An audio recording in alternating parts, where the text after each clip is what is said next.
Bonjour, aujourd'hui je vais faire un petit spécial de Noël. On va parler de médicaments.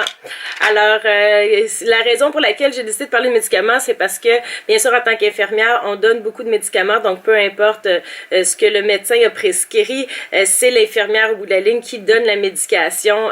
Donc, s'il y a une erreur, eh bien, c'est de sa faute. Alors, bien sûr, aussi, qu'est-ce qui arrive, c'est qu'à la maison, vous devez prendre la médication aussi. Ça se peut très fort bien que vous ayez déjà pris des Tylenol ou des acétaminophènes. Alors, qu'est-ce qui arrive dans le fond? Ben, c'est important de savoir, dans le fond, c'est quoi les choses à surveiller ou les choses à savoir lorsqu'on prend de la médication. Donc, une des premières choses, en tant qu'infirmière, quand on donne la médication, on veut s'assurer qu'on est en train de la donner à la bonne personne. En fait, c'est ce qu'on appelle la loi des 8 bons.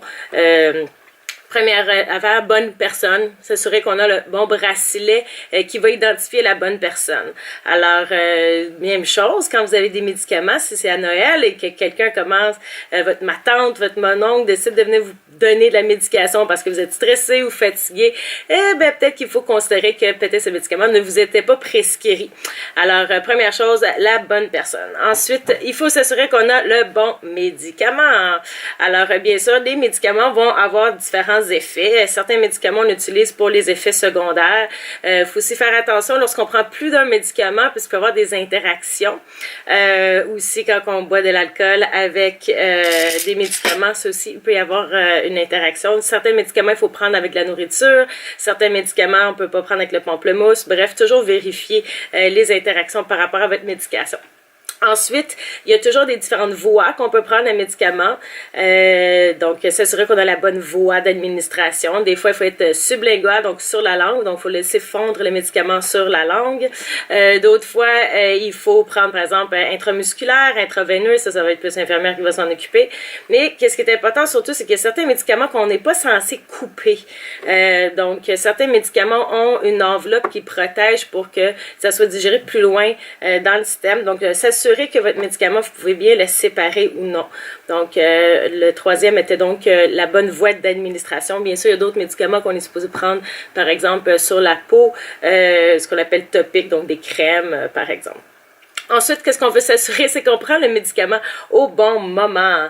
Il y a certains médicaments, par exemple, qui vont créer de la somnolence, donc peut-être ce serait mieux de les prendre le soir.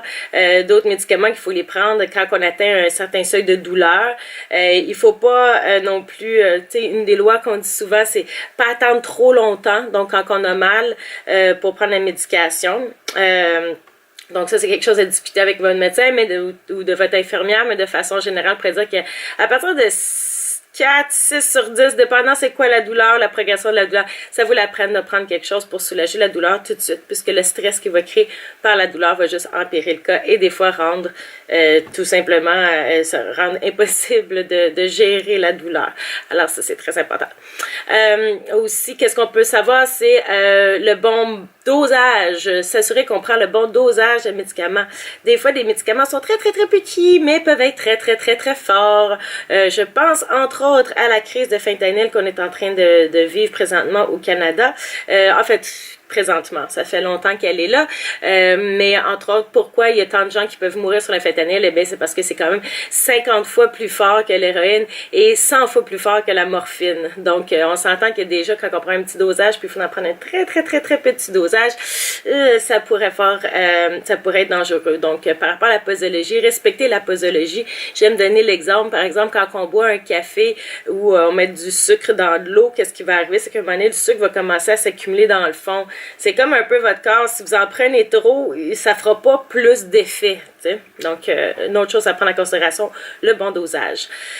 Ensuite, ben, s'assurer une bonne surveillance. Je veux dire, c'est bien beau qu'on vous ait prescrit un médicament, mais ça veut pas nécessairement dire que c'est l'effet que vous recherchez ou peut-être que votre corps fonctionne juste pas très bien avec ce médicament. Donc, s'assurer là qu'au moment où il y a le pic d'action du médicament, que ça a vraiment un effet. Certains médicaments, comme des antidépresseurs, peuvent prendre plusieurs semaines avant de commencer à fonctionner. Donc, ça aussi, il faut le savoir. D'habitude, on vous en parle. Parlez-en avec votre pharmacien, il peut vous informer aussi.